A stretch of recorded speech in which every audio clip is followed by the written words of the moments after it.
Dayanand साणत्रा भक्तिनाड़ी astrology में आपका हार्दिक स्वागत करता हूँ। दोस्तों, आज हम बात करेंगे आपकी जन्म कुंडली में राहु कैसा है। राहु ग्रह के बारे में जो मैं आज आपको जानकारी देना चाहता हूँ, उसके पहले थोड़ी आपको राहु की मैं डिटेल्स देना चाहूँगा। जब देवों और दानवों का युद्ध हुआ उस समय हम जानते हैं कि देवासुर संग्राम के बाद भगवान विष्णु ने ऐसा रास्ता निकाला कि देव और असुर कितने समय तक यह संग्राम करते रहेंगे, क्यों न दोनों की शक्ति को जोड़ा जाए और उसमें से कुछ अच्छा उपयुक्त वातावरण बनाया जाए। तब भगवान विष्णु ने देवों और दानवों को अपनी शक्ति संयुक्त जोड़ के एक ऐसा कार्य जिसे हम समुद्र मंथन बोलते हैं, तो समुद्र मंथन का उपाय बताया। समुद्र मंथन में से बारी बारी जो चीज़ें निकली उसमें जब अमृत निकला, तब अमृत के लिए वापिस दोनों में देव और दानव में संग्राम शुरू हो गया। जब भगवान विष्णु मोहिनी रूप लेके आए तब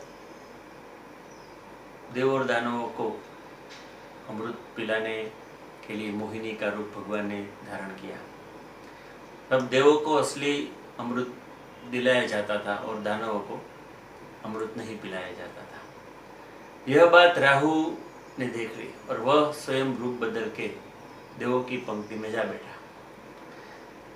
जैसे ही मोहिनी रूप जो विष्णु ने धारण किया था, उसने दानव के जो राहु है उसको देव समझ के अमृत दिया। तब सूर्य और चंद्र ने ये देख लिया। उसने भगवान विष्णु को सचेत किया कि मोहिनी यह तो राहु है। तब भगवान विष्णु ने अपना सुदर्शन चक्र से राहु का सिर धड़ से अलग कर दिया। हालांकि यह राहु अमृत पी चुका था, इसलिए उसका सिर और धड़ अमृत की वजह से सदा के लिए जीवित रहे, अमर हो गया।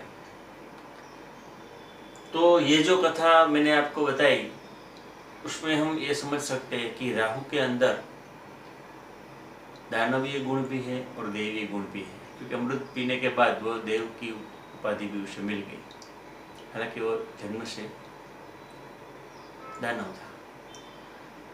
और भी सरलता से समझने के लिए हम इसे रावण को रूप में भी देख सकते हैं कि रावण है, उसमें अच्छे गुण भी थे और बुरे अवगुण भी थे। तो राहु को ज़्यादातर हम लोग अच्छा नहीं मानते, लेकिन मैं आज जो आपको बताने जाने वाला हूँ कि आपकी कुंडली में अगर राहु अच्छा प्लेस्ड है, अच्छी राशियों में है, तो राहु आपके लिए इतना अच्छा पावरफुल राहु आपकी कुंडली में जब उसकी दशा आएगी या वो अपनी अच्छी पोजीशन में होगा तो आपको छप्पर फाड़ के दे सकता है। वो आपको सीधा करोड़पति से करोड़पति भी बना सकता है। तो आइए अब हम ज़्यादा देर न करते कुंडली की ओर आगे बढ़ते हैं और राहु का मैं आपको थोड़ा डिटेल्स देना चाहता हूँ। यहाँ पे मैंने आपको समझाने के लिए कुंडली के जो 12 स्थान बताए हैं, ये प्रथम स्थान है, ये दूसरा, तीसरा, चौथा, पांचवा, छठा, सातवां, आठवां, नौवां, 10वां, 11वां, 12वां। हालांकि इसको लग्न स्थान बोलते हैं। अगर आपकी कुंडली में ये पहला स्थान इधर कोई भी नंबर लिखा होगा, जैसे आपका मिथुन लग्न है तो इधर 3, 4, 5, 6, 7, 8, 9, 10, 11, 12, 1, 2 ऐसा लिखा होगा, तो आपको इसको प्रथम स्थान मानना है। अगर आपकी कुंडली में राहु प्रथम स्थान में है, तीसरे स्थान में, छठे स्थान में, 10वें स्थान में और 11वें स्थान में, ये कोई भी स्थान में राहु आपका कुंडली में बैठा हुआ है तो यह राहु आपके लिए शुभ है। पहली ये कंडीशन हो गई। पहले स्थान में राहु का मैं आपको पहले प्लस पॉइंट बता दूं। पहले स्थान में अगर राहु है, वो कोई भी राशि का हो, तो वो राहु आपको धीरे धीरे मतलब उन्नति की ओर लेके जाएगा। जैसे इसको सीढ़ियों चढ़ने वाला हाथी बोला गया है। हालांकि प्रथम स्थान हमारा शरीर का है, मन का, इसलिए शरीर में थोड़ी दिक्कत देगा, लेकिन यह राहु आपको दिन प्रतिदिन डेवलपमेंट की ओर लेके जाएगा। अगर ये राहु अपने मित्र यानी शनि की राशि में बैठा है, शनि की राशि हो गई मकर कुंभ, बुध की राशि में बैठा है, बुध की राशि हो गई मिथुन कन्या, शुक्र की राशि में बैठा है जैसे वृषभ तुला, यह राशि में अगर राहु बैठा है तो ये बहुत अच्छा है, आपके लिए उन्नति लेके आएगा।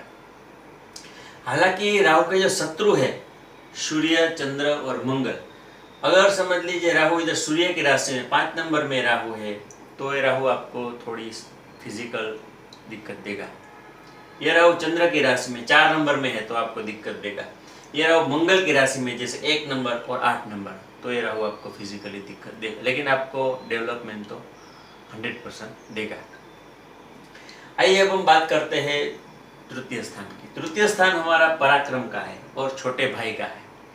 तो अगर राहु इधर तीसरे स्थान में, अच्छा मैंने आपको बताया मित्र राशि में है, अगर मित्र के नक्षत्र में है तो बहुत अच्छा आपके लिए, अच्छा आपको साहस देगा, पराक्रम के वजह से आप आगे बढ़ेंगे, छोटे भाइयों से भी आपका अच्छा लेन देन होगा, और यह राहु आपके लाइफ में भौतिक संपदा बहुत अच्छी आपको देगा। आइए अब हम बात करते हैं छठे स्थान की। छठे स्थान में अगर राहु प्लेस्ड है तो यह राहु मित्र राशि में रहेगा तो आपको बहुत फायदा दे, आपके दुश्मन आपके सामने टिक नहीं पाएंगे, कोर्ट कचहरी में अगर आपको बहुत आपकी जीत होगी, और यह राहु आपके लिए बहुत हिम्मती आपको बनाएगा। हालांकि शत्रु राशि में होगा तो आपको थोड़ा दिक्कत के बाद दिक्कतों का सामना करना पड़ेगा, फिर आपको प्रोग्रेस तो 100% आपको देगा। अगर राहु आपका कुंडली में 10वें स्थान में है, 10वां स्थान हमारा कर्म का है, पिता का है, तो यह राहु बहुत अच्छा माना गया है। ज्योतिष में ऐसा कहा गया है कि 10वें स्थान का राहु है वो आदमी पूरी दुनिया को अपने बस में कर सकता है। हालांकि यह राहु अपनी मित्र राशि होना चाहिए, अच्छे नक्षत्र, अच्छे अंश के साथ होना चाहिए। हालांकि ग्रहों में अपनी डिग्री बहुत मायने रखती है, तो राहु अच्छी डिग्री में होना चाहिए, और यह राहु आपको अच्छे कर्म देगा और नेम फेम पोजीशन बहुत अच्छी देगा। लेकिन यह आपको ज़्यादातर 42, जब आपकी एज 42 होगी उसके बाद राहु अपनी असली अपना फल देने का शुरू करता है, और यह राहु 42 के बाद कर्मों में इतनी प्रगति देगा और पिता से भी अच्छा लाभ देगा। और मैंने आपको जो बताया 2 पॉइंट आपको ख्याल में रखना है, 42 के बाद राहु अपनी पावर दिखाता है, और दूसरी बात कि राहु की महादशा आनी चाहिए। अगर आपका राहु 10वें स्थान में है, या मैंने बताया पहले, तीसरे, छठे और 10वें स्थान में है, और राहु की महादशा आ गई और आपकी एज 42 के क्रॉस कर रही है, आगे है आपकी एज, तो आपको बहुत ही अच्छा फायदा दे सकता है। पूरी कुंडली में सबसे बेनिफिशियल हाउस है 11वां। ये 11वां स्थान हमारे आय का है, दोस्तों का है, और ये स्थान हमारे बड़े भाई का भी है। तो अगर राहु इसमें मित्र राशि में है तो ये आपको बहुत ही अच्छा लाभ दे सकता है, और आपकी उम्र भी 42 के प्लस क्रॉस कर रही है, और राहु की महादशा चल रही है या अंतरदशा या कोई भी दशा राहु की चल रही है, तो ये राहु आपको बहुत अच्छी आय देगा, बहुत अच्छे दोस्त देगा, दोस्तों से फायदा देगा, और आपके भाई से भी आपको लाभ जरूर दे सकता है। तो यह स्थान मैंने जो बताया, यह स्थान में आपका राहु है तो बहुत ही बढ़िया आपकी कुंडली में माना जाएगा। इसके विपरीत मैं आपको बात बताऊं कि अगर आपकी कुंडली में दूसरे स्थान में, चतुर्थ स्थान में, पंचम स्थान में, सप्तम स्थान में, अष्टम, नवम और 12वें स्थान में किधर भी राहु है तो इसमें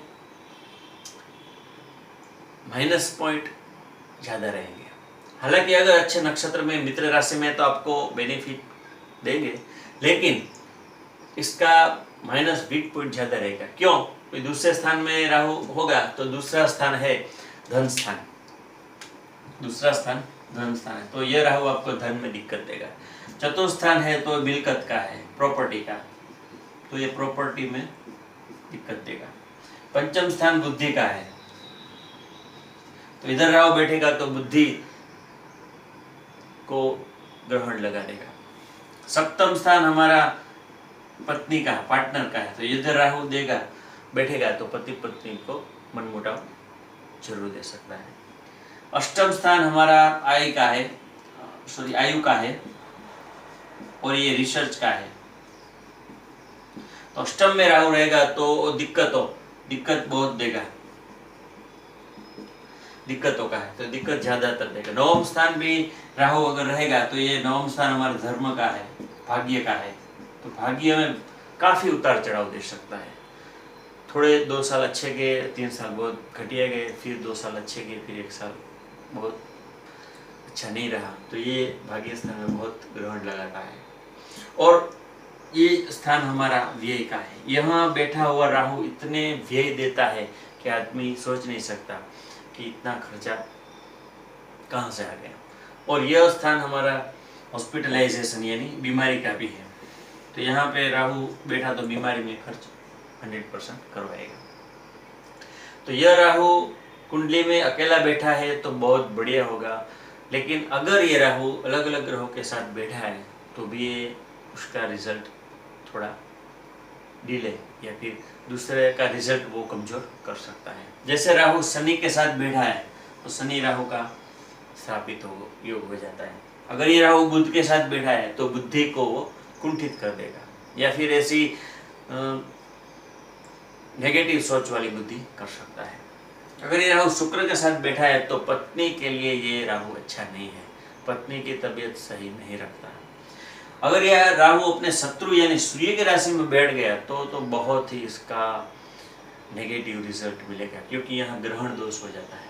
अगर ये राहु चंद्र के साथ भी बैठ गया तो भी ये बहुत माइंड को अपसेट रखता है और नेगेटिव सोच ज़्यादा देता है। अगर ये राहु मंगल के साथ बैठ गया तो अंगारक योग देता है, चोट चपेट गिरने का, एक्सीडेंट का योग देता है, गुस्से वाला दिमाग भी देता है। तो यह राहु ज़्यादातर अकेला होना चाहिए। अगर दूसरे ग्रहों के साथ है तो वह उसके परिणाम में थोड़ा चेंजेस आ जाएगा। हाँ, अगर राहु आपकी कुंडली में योग कारक ग्रह के साथ है, योग कारक ग्रह यानी पंचम स्थान का स्वामी, नवम स्थान का स्वामी। जैसे मेष लग्न की कुंडली में तो इधर पंचम स्थान का स्वामी सूर्य और नवम स्थान का स्वामी गुरु, तो यह कुंडली में सूर्य और गुरु योग कारक हो गए। हालांकि राहु गुरु के साथ बैठता है तो ये चांडाल योग बना देता है। हालांकि यह उसका शत्रु है, इधर में लिखना भूल गया, सॉरी। तो गुरु के साथ बैठता है तो ये चांडाल योग दे देता है। ये भी एक अच्छी स्थिति नहीं मानी जाएगी। लेकिन आप अपनी कुंडली में ये जो मैंने आपको नियम बताया थोड़ा आजमाइए, आप देखिए कि आपकी कुंडली में राहु कैसा है, अच्छा है, कमजोर है। अच्छा है तो बहुत अच्छी बात है, लेकिन अगर राहु आपकी कुंडली में कमजोर है, अगर राहु कमजोर फल देता है और राहु की महादशा चल रही है तो इसी महादशा में आपको बहुत दिक्कतों का सामना करना पड़ेगा। चोट चपेट जैसे शॉर्ट सर्किट होना, अकस्मात होना, बिजनेस में घाटा होना, नौकरी में तबादला हो जाना या फिर नौकरी से मतलब आप निकाले भी जा सकते हैं।